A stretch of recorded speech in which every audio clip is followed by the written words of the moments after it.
Sa mga kapatid, para sa pagpapatuloy ng ating Morning Revival Preview sa linggong ito, na kung saan ang pamagat ay The True One, ang schedule natin ngayon ay Week 36, Day 4. So, umpisahan na natin to. John 1:14. And the Word became flesh and tabernacled among us, and we beheld His glory. Glory as the only begotten from the Father, full of grace and reality. Amen. So, binanggit sa atin na nung dumating ang Panginoon, dinala niya ang biyaya at realidad. 1 John 4:15. Whoever confesses that Jesus is the Son of God, God abides in him and he in God. Amen. So pag tinagalog mo ito, sinasabi na ang sino mang magpahayag na si Jesus ang anak ng Diyos, ang Diyos ay mananahan sa Kanya at siya sa Diyos. So yan din yung mutual abiding. Kaya ang mutual abiding sa Diyos ay depende sa ating relasyon sa Panginoon. Amen. So magbasa na tayo. The Son of God, who has come to us in incarnation and through death and resurrection, has given us the understanding, the ability to know the true God. This understanding, this knowing ability, includes our enlightened mind, our enlivened spirit, and the spirit of reality. To know God is to experience Him, enjoy Him, and possess Him. Amen. So parang parang isang summary ng MR natin kahapon, na kung saan sinasabi na ang anak ng Diyos ay dumating sa atin sa pamamagitan ng mga proseso ng kanyang pagkakatawang tao, kamatayan, at pagkabuhay na muli. At dahil siya ay dumating sa atin, binigyan niya tayo ng pangunawa at ng kakayahan na makilala ang totoong Diyos. Amen. At itong pangunawa na ito, at itong abilidad na makilala siya, okay, ay binubuo ng ating kaisipan na nabigyan ng liwanag. Ano pa? Ang ating espiritu na binuhay na muli ng espiritu ng realidad. At sinasabi sa atin, ang makilala ang Diyos ay ang maranasan siya, tamasahin siya, at tamuhin siya. Amen. So, kilala mo ba ang Diyos? Kung kilala mo ang Diyos, dapat nararanasan mo siya. Questionable kung sasabihin mong kilala mo siya, pero hindi mo naman siya nararanasan. At kung nararanasan mo siya, dapat natatamasa mo siya. Magkadikit yan eh. Alam niyo ba, yung mga karanasan sa Diyos ay nagdadala ng saya sa atin? Subukan niyo ba yun? Ako, tuwang-tuwa ako eh. Kapag nagkakaroon ako ng mga karanasan sa Panginoon, kasabay niyan, nagkakaroon ako ng saya. At yung saya na yan yung enjoying the Lord. Kasi nanggaling siya sa karanasan. Kung ang saya mo hindi nanggaling sa karanasan sa Panginoon, ibang saya yan. Hindi maganda. Of course, hindi ko naman sinasabing hindi maganda ang maging masaya. Pero ang pinakamagandang saya ay yun nanggaling sa karanasan natin sa Diyos. At sa huli, sinasabi niya, kapag na-enjoy mo ang Panginoon, natatamo mo siya. At ito ay nagbubunga ng paglago sa buhay. Kasi natatamo mo siya eh. Ang ibig sabihin na natamo mo ang Diyos, na idagdag siya sa iyo. Kaya ang resulta niyan ay paglago sa buhay. Amen. In John 5:20, John twice speaks of Him who is true. Amen. Of Him who is true. Itong salitang ito ay tumutukoy sa Diyos. Siya na totoo. Siya na totoo. Amen. So ang Diyos natin ay ang totoong Diyos. Hindi siya isang huwad na Diyos o hindi siya Diyos-Diyosan. Yung salitang Diyos-Diyosan kasi ay hindi totoong Diyos. Kaya nga Diyos-Diyosan eh. Pag ginamit yung mga ganyan salita, Diyos-Diyosan, hindi totoong Diyos. Oo. Di ba sa mundo, ginagamit natin yung may isang halaman eh. Kung tawagin, pansit-pansitan eh. So ano ibig sabihin nun? Ang ibig sabihin nun, hindi totoong pansit yan. Pansit-pansitan lang yan. Ano pa, yung dagat-dagatan. Hindi totoong dagat yan. Dagat-dagatan lang yan. So yun yung inuulit. Kaya bakit ko binabanggit yun? Bakit ko binabanggit ito? Kasi ang Diyos ay ang totoong Diyos. No? Ano ba sinasabi mo? Sumasamba ka sa Diyos. Pwede kong tanungin, totoong Diyos ba yung sinasamba mo? Kasi may mga sumasamba rin naman sa mga Diyos-Diyosan. Yun ay hindi totoong Diyos. Amen. Kaya, sinasabi rito, okay, saan ba tayo? Okay, ito. Sabi niya kasi sa 1 John 5:20, okay, John twice speaks of Him who is true, of Him ang Diyos na siyang totoo. Amen. A better translation would be the true God, would be the true one, ang totoong isa. Mas ano daw ito, better translation. Amen. The term the true one is subjective. It refers to God coming subjective to us. In this verse, the God who is objective becomes the true one in our life and experience. So yung pala, kaya pala better translation yung the true one kasi yung indication niya ay subjective. So yung isa, medyo may pagka-objective. Bagamat pareho ng meaning, pero yung kahulugan, merong pagkakaiba. Kaya mas gusto niya yung the true one kasi subjective siya. Kasi ang Diyos, meron siyang dalawang aspekto eh. Alam mo, yung Diyos sa Old Testament, more on objective siya. Totoong Diyos din siya. Hindi mo sasabihin peke yung Diyos sa Old Testament. Totoong Diyos siya. Siya yung Diyos na naglalang ng langit at lupa. Kaya lang sa Old Testament, ang Diyos ay objective.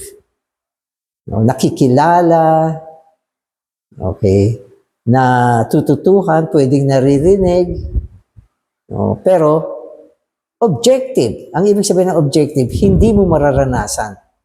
Ang natatanging dahilan kung ba't hindi mo mararanasan ng Diyos sa lumang tipan, kasi wala siya sa tao. Ang Diyos natin ay naging karanasan natin, katulad yung sinasabi ko kanina, naging experience natin kasi nadala siya tungo sa tao. Kaya ang Diyos natin sa bagong tipan ay subjective, the true one. Kaya tandaan niyo yung term na yan. Oh, Father, you are the true one. Ibig sabihin, ikaw ang Diyos na nadala sa akin. Ngayon, nararanasan ko, natatamo ko, na-i-enjoy ko. Amen. Amen. What is the meaning of the expression, the true one? Hindi pa pala nakaalis dito. In particular, what does the word true mean? The Greek word translated true is alethinos, genuine, real, an adjective akin to aletheia, truth, verity, reality. So yan yung mga magkakaparehong mga term tungkol sa true. True eh. Di ba? So marami palang kahulugan yan. As opposed to false and counterfeit. So ang kabaliktaran niya ay false. Tama naman, true or false, di ba? Pag hindi true, false. No? Pag true, hindi false. Kaya familiar kayo doon sa salitang true or false. Ang Diyos natin ay hindi false. True. Amen. Amen. At hindi siya counterfeit. Madalas naman yung counterfeit, sinasabi natin yung mga peke na bagay. Peke yan. Minsan magkakamukha, parehong-parehong tignan. Pero peke pa din.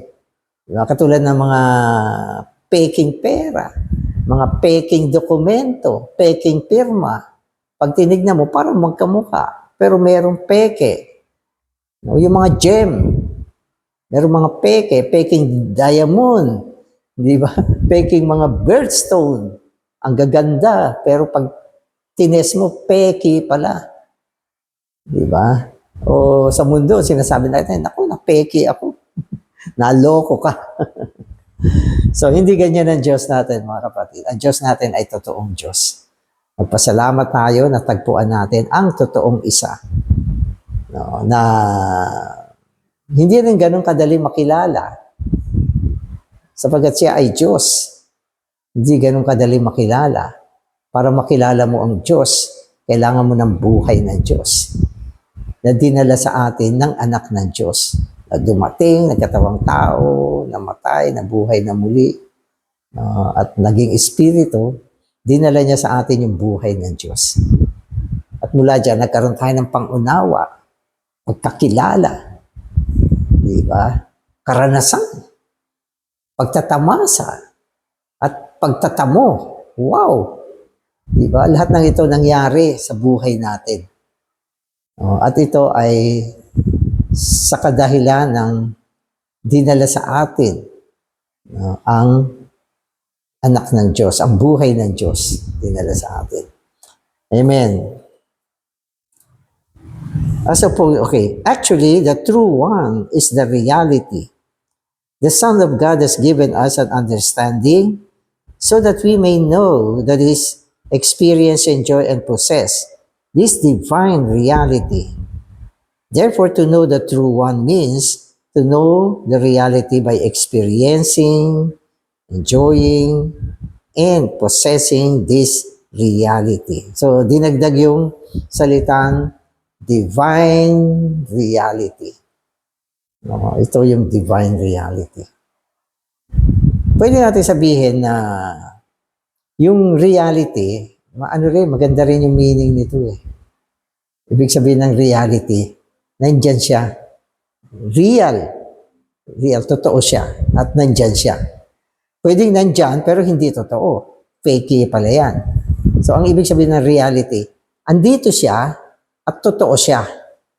Kaya, divine isang Diyos. Reality ay siya mismo na nandyan at siya na isa na totoo. So, yung mga iba, baka may mga tao, akala nila Diyos yung nasa loob nila. Lakas-lakas nila, dami nila nagagawa. Yung pala, hindi Diyos yung nasa loob nila. Kakaibang bagay. So, purihin ng Panginoon. Nasa atin ang totoong Diyos. At ito ay nalalaman natin, nakikilala natin, sapagkat meron tayong espiritu ng Diyos sa loob natin. At sa karagdagan, dinala rin sa atin ang buhay, ang dibinong buhay ng Diyos. Kaya malinaw na malinaw tayo. Sabihin mo man na ang isang kapatid, hindi naman siya ganun katalino. Pwede ko sabihin, ang mga tao naman, hindi naman pare-pareho ang kanilang kapasidad ng talino. At hindi rin pare-pareho ang ating edukasyon. Merong mga tao, matalino na, mataas pa ang pinag-aralan. Pero hindi yan ang pinag-uusapan dito. Ang pinag-uusapan dito ay ang abilidad na makilala siya dahil tayo ay merong dibinong buhay. Ang abilidad na makilala siya at manahan sa Kanya at manahan siya sa atin dahil tayo ay merong espiritu ng Diyos. So yan yung mga susi. Hindi pinag-uusapan dito yung galing, abilidad, talino, pinag-aralan, o mayaman, mahirap. At walang tsamba-tsamba. Walang tsamba-tsamba. Lahat ng mga bagay tungkol sa Diyos ay siguradong bagay. Amen. Amen. So 1 John 5:20 indicates that God has become our reality in our experience. The Son of God has come through incarnation, through death and resurrection, and has given us an understanding so that we may experience, enjoy, and possess the reality which is God Himself. Now the God who once was objective to us has become our subjective reality. Amen. So na-possess, natamo ang realidad. At ang maganda dito, ang natamo natin ay hindi objektibong Diyos, kundi the true one, isang subjektibong Diyos na pwede nating maranasan, matamasa, matamo. At siya ay isang realidad ngayon sa buhay natin. Kaya ang pwede kong sabihin, ang tao sa mundo, ang pinakamalaking pagkakaiba ng tao sa mundo, mga kapatid, maniwala kayo sa akin, hindi nakabatay sa mga pag-aaring material. Hindi dyan. Huwag kayo tumingin sa ganyan. Ang pagkakaiba natin dito sa mundo, hindi nakabatay sa yaman. Hindi yan. At hindi rin siya nakabatay sa taas ng pinag-aralan. Hindi rin siya batay sa posisyon. Ang malaking pagkakaiba ng tao sa mundo ay meron ka bang Diyos na tunay o wala. Diba? Yun ang difference ng tao ngayon sa mundo. May mga tao na nag-assume na may Diyos sila. Pero dahil sa kadiliman ng kanilang kaisipan, mali ang Diyos na iniisip nila na meron sila. At dahil sa kanilang espiritu na patay, dahil sa bunga ng pagkatisod ng tao, iniisip nila meron sila. So, di ba, nakakalungkot. Ang daming tao na walang tunay na Diyos. Akala lang nila meron. Pero, hindi ko sasabihin na mas maraming tao ang totoong nakakilala sa Diyos. Hindi ko alam yung mga ganyang bilang at ayokong isipin yan. Ang mahalaga, meron kang tunay na Diyos, kilala mo ang Diyos, naiintindihan mo ang Diyos, at natatamo mo ang Diyos, nararanasan mo, napapasaya ka ng Diyos sapagkat siya ay tunay na Diyos. Diba? So yan yung pinag-uusapan natin dito ngayon. Napakagandang paksa. Maski na ulit-ulitin mo itong paksang ito, nakaka-enjoy, nakakasaya. Diba? Minsan kasi tayong mga tao, hindi natin sobrang, parang kulang tayo sa appreciation sa mga bagay na meron tayo. Kung sa bagay, yung mundo ngayon ay material world. Kaya ang tao na focus sa mga material na bagay, ang mga spiritual na bagay ay invisible. Pero wag ka. Dadating ang panahon ng manifestation. Kaya ang ganda yung term na ginagamit natin eh. Sabi niya yung darating na kaharian ay manifestation.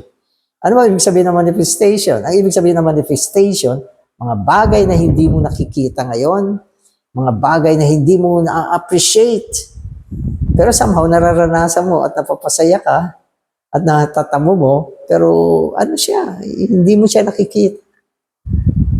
Kasi ito yung panahon ng reality. Pwede ko sabihin dalawang uri ng panahon. Panahon ng reality. Ang ibig sabihin ng reality, mga totoong bagay. Ang problema, hindi nakikita. Reality siya. Oo. Pero ang darating na kapanahunan ay manifestation. Yung mga hindi nakikita ngayon ay boom! Ayan na, nakita na ng mata mo. Wow! Yeah. Ang Panginoon, nasa iyo ba? Oo! Asan? Hindi mo nakikita. Nararanasan mo. Di ba? Sabi nga ni Paul having not seen you love. Ang isa na hindi mo nakikita, minamahal mo. Di ba? Pero isang araw, boom! Ito palang Panginoong kong minahal nang hindi ko nakikita. Ganito pala kaganda, kaluwalhati. At ang maganda dito, yung sinasabi na pag dumating ang Panginoon, kamukha natin siya. O, di ba? Basahin yung Biblia. Sabi niya, we will look like Him. At ito ay bunga ng transformation, growth in life, renewing, sanctification, na tinatawag nating mga organic steps of salvation. Amen. Kasi tuloy ko na ito. Amen. We do not know the true God. We are also in Him. Amen. We not only have the knowledge of Him, we are in an organic union with Him. We are one with Him organically. Amen. So, tayo mga kapatid ay organic kong kaisa ng Diyos ngayon. Kailangan paniwalaan natin to. Mas mataas pa to kaysa sa sinasabi ng word na pananahanan. Yung pananahanan kasi, para bang nakikilatis mo pa yung ito siya, ito ako, ito siya. Kasi pananahanan. Pero pag ginamit yung term na organic union with Him, hindi mo na makikilala yan. Ito ay isang paghahalo na. Paghahalo na. Kaya sinasabi ng Panginoon, dadating yung panahon na tayo ay nasa Kanya at siya ay nasa atin. No? So, yan ay pananahanan. At yan ay isa sa gawa ng Espiritu ng realidad. No? Subalit, darating ang panahon na magkakaroon ng, magdi-develop ito at mauuwi sa isang organic union. Yung abiding in Him, abiding in us, mutually abiding, ay magiging isang organic union. No? At ito ay bunga ng paglaganap ng Panginoon sa buong katauhan natin. Sa loob nag-umpisa at papunta sa labas upang magkaroon ng isang kahayagan ng kaluwalhatian. When John says that we are in the true one, he is making a crucial point. Not only do we know the true one, and not only do we experience, enjoy, and possess Him as the reality, but we are in this reality. We are in the true one. So, sabi rito, crucial point to eh. Crucial. Ang ibig sabihin, malalim na bagay itong sinasabi ni John. Na tayo ay nasa totoong isa. So, madali natin sabihin na itong totoong isa, yung true one dito, ay ang Diyos mismo. Pero pumihit si John kung saan sinabi niya that we are in the true one. Diba? Yung true one ay ang totoong Diyos. At tapos sinabi niya, tayo ay nasa totoong isa. Tapos yung totoong isa ay ang Diyos na nasa aspekto ng pagiging subjective. So nandito tayo, nandun tayo sa isang subjektibong totoong Diyos. Naku, biro mo, ang lakas ng loob ni John, sinabi niya yan. Ito, pakinggan niyo. In 5:20, John says, we are in Him who is true. In His Son, Jesus Christ. So, nasaan ba talaga tayo? Sabi niya, nandun tayo sa true one. Yun ay ang Diyos. Okay. Tapos sinabi niya, sa kanyang anak na si Jesucristo. Saan ba talaga tayo? Nasa totoong Diyos ba tayo? O nandun tayo sa kanyang anak na si Jesucristo? Kasi tuloy-tuloy ito eh. No? So, babasahin ko uli sa inyo. We are in Him who is true. Nasaan tayo? Sa isang ito na totoo. Sino yan? Yan ay ang Diyos. Tapos sinabi niya, in His Son, Jesus Christ. Para bang sinasabi niya, nandun ka sa totoong isa. No? Na kanyang anak na si Hesus Kristo. Parang dalawa. True one and Son. Jesus Christ. Pero ang binabanggit niya, nandun tayo sa pareho. Isa lang tayo. Saan ba talaga tayo nandun? Doon sa true one na ang Diyos? O yung kanyang Son, Jesus Christ? Parang, maraming kalituhan dito. Hindi ko alam kung pag nagbasa kayo, nakikita niyo yung mga ganyang kalituhan. Amen. Okay. Since Jesus Christ as the Son of God is the very embodiment of God, to be in Him is to be in the true God. This indicates that Jesus Christ, the Son of God, is the true God. O yun, in-explain na niya. So, unang-una, binabanggit niya rito, ang Panginoong Jesus ay ang pagsasakatawan ng Diyos. Pagsasakatawan ng Diyos. Ang ibig sabihin ng siya ang pagsasakatawan ng Diyos ay sa Kanya mo masusumpungan ng Diyos. Sa labas niya, walang Diyos.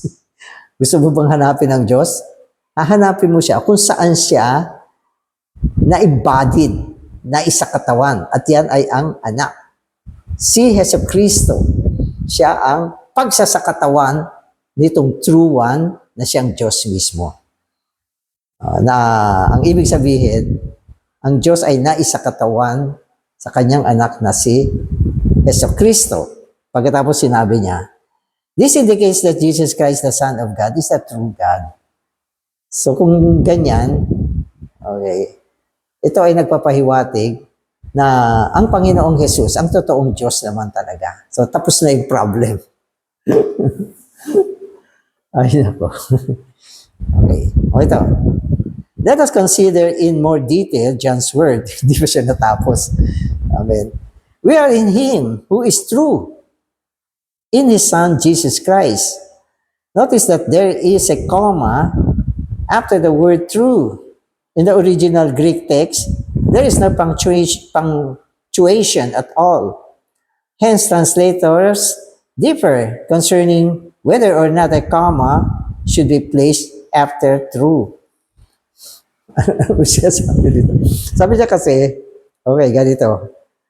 Doon sa Greek word, kasi Greek naman ang original nito eh. Pagkatapos daw nung true, walang comma. Eh dito sa English may comma, kaya naging dalawang part siya. Naintindihan niyo? Usually kasi yung punctuation na comma ay naghihiwalay sa mga ano yan eh, sa mga salita. Di ba? Alam mo, sinabi kong, birds, comma, tree. O, di ba? So, iba yung birds, iba yung tree. Ganon. Okay. Pero sabi niya sa original, after nung word na true, walang comma. Tuloy-tuloy daw siya. Kaya pag walang comma sa pangunawa ko, mas madaling intindihin kasi tuloy-tuloy siya. Kaya lang yung mga translator, iba-iba yung konsepto nila. No, yung iba nilagyan ng comma, yung iba wala. Tayo may comma nga eh. Kaya naging dalawang part siya. Nakuha nyo? So we are in the true one, tapos we are in Christ Jesus. So parang dalawa ang kinalagyan natin. Okay. Pero pag walang comma yan, tuloy-tuloy yan, magiging isa talaga yung true one at saka yung Son na Jesus Christ na maiintindihan mo na ikaw ay nasa dalawang isa. Isa. O, basta ganyan. Huwag nyo nang masyadong anuhin yung utak niyo. Okay, ito. Moreover, ito na naman. There is a question whether the phrase in His Son, Jesus Christ, is in opposition to in Him who is true, or is an adverbial phrase. Okay.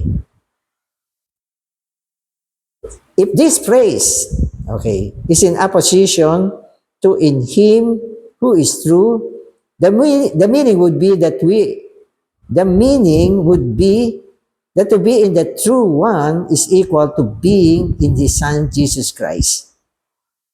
If in His Son, Jesus Christ is an adverb, then this phrase indicates that we are in the true one by being in His Son, Jesus Christ. So parang pareho rin naman siya. Kaya lang nga kasi nagkaroon ng kama, okay? Kaya naging question na, ang naging question dito, yun daw bang salitang in Son, Jesus Christ ay opposition to the salita, to the word na in Him who is true. Ang ibig sabihin ng opposition, parang interchangeably used lang naman yun. Okay? Yun ang ibig sabihin ng opposition. Pwede mong pagbali-balik ta rin. Ganon. So kung in opposition siya, okay, ang ibig sabihin nito, okay, ay kung tayo ay nasa true one, ito ay pareho rin na tayo ay nasa kanyang anak na si Jesucristo. So opposition ba yan o hindi? Opposition ba yan o hindi? Sa tingin ko opposition yan. Doon ako sa side na yun, opposition siya.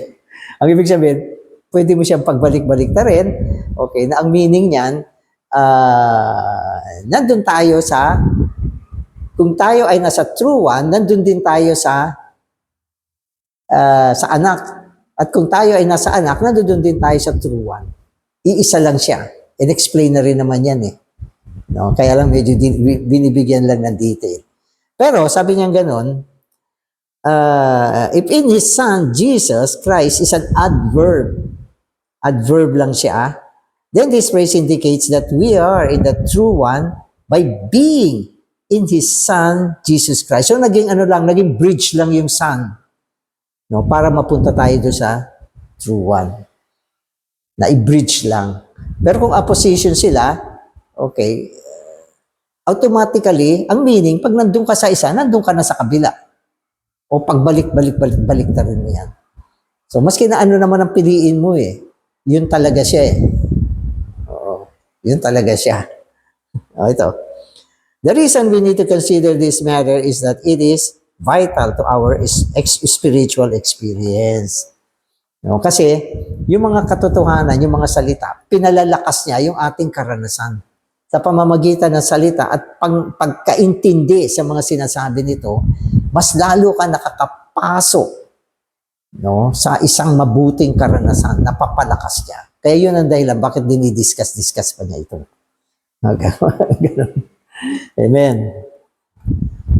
Okay, so last sentence na ako. Sabi niya, after much study, okay, ito na yung conclusion.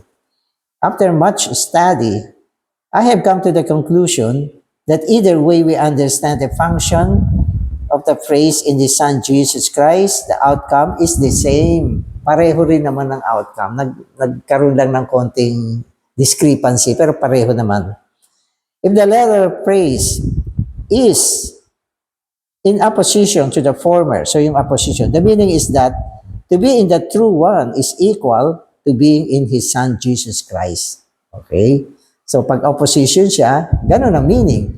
Pag ikaw ay nasa anak, nandun ka sa true one na tumutukoy sa Diyos mismo. At nagpapakita sa atin na ang anak ay ang totoong Diyos. Amen. This would also indicate that the true one and Jesus Christ are one in the way of co-inherence. Nang ibig sabihin, pareho silang kasabay silang umiiral, co-inherence sila. Kaya kung nandun ka sa kabila, nandun ka rin sa kabila. Kung nandito ka, nandun ka rin. Hindi pwedeng paghiwalayin. At hindi rin tayo pwedeng paghiwalayin kasi iisa lang tayo eh.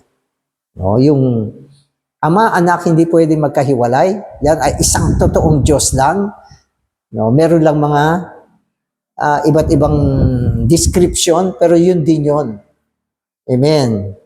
If His Son Jesus Christ is a modifier, the meaning is that we are in the true one by being in His Son Jesus Christ. So yun ang sinasabi ko kanina, naging bridge siya. So ganun din ang outcome. Hi! Amen. Salamat Panginoon. Kami ay nasa loob mo at nasa loob din ng Ama. sapagkat ikaw ang totoong Diyos, ang isang tunay na Diyos na dinala sa amin at salamat din kami ay nadala sa isang Diyos na subjektibo, isang Diyos na nararanasan namin, natatamasa namin at natatamo namin. Panginoon, salamat sa mga katotohanan na ito. Pinupuri ka namin. Amen.